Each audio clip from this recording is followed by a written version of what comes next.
Hello guys, welcome back to our channel.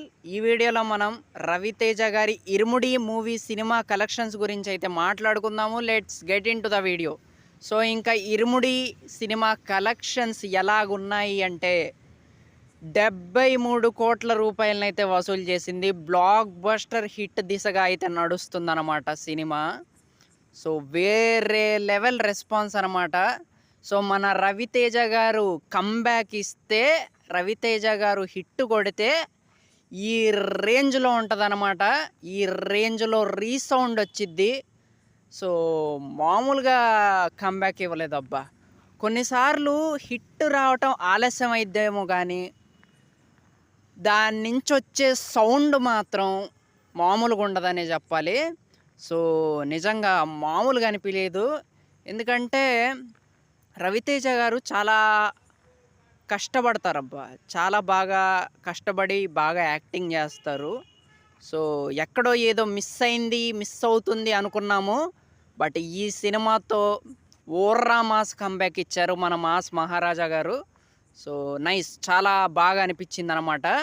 ఎందుకంటే మన తెలుగు హీరోస్లో కొంతమంది మెల్లమెల్లగా కంబ్యాక్ ఇస్తున్నారు.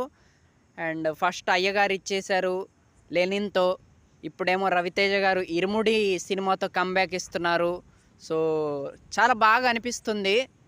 అండ్ మన పెద్ద హీరోల సినిమాలు కూడా లైన్లో ఉన్నాయి వరుసగా. వాళ్ళు గట్టిగా ఎలాగంటే ఇక వరల్డ్ వైడ్గా రీసౌండ్ వినపడిద్ది వాళ్ళు గనక ఇక దిగారంటే బాక్స్ ఆఫీస్ దగ్గర. సో మామూలుగా ఉండదనే చెప్పాలి నిజంగా. అండ్ సో నెక్స్ట్ మన రామ్ పోతినేని గారి కంబ్యాక్ కోసం నేనైతే వెయిట్ చేస్తున్నా. ఎందుకంటే రామ్ పోతినేని గారికి పెద్ద ఫ్యాన్ అనే చెప్పాలి. సో అదనమాట. అండ్ రవితేజ గారు కూడా కంబ్యాక్ ఇచ్చేశారు. అండ్ ఇక్కడి నుంచి ఇక మాస్ మహారాజా గారి ఆ జోష్, ఆ ఎనర్జీ ఎలా ఉంటుంది అనేది చూడాలి. ఇక నెక్స్ట్ రాబోయే సినిమాల్లో తను ఏ రేంజ్లో మనల్ని ఎంటర్టైన్ చేస్తారో చూడాలి. అండ్ ఇంకా స్టిల్ గోయింగ్ అనే చెప్పాలి.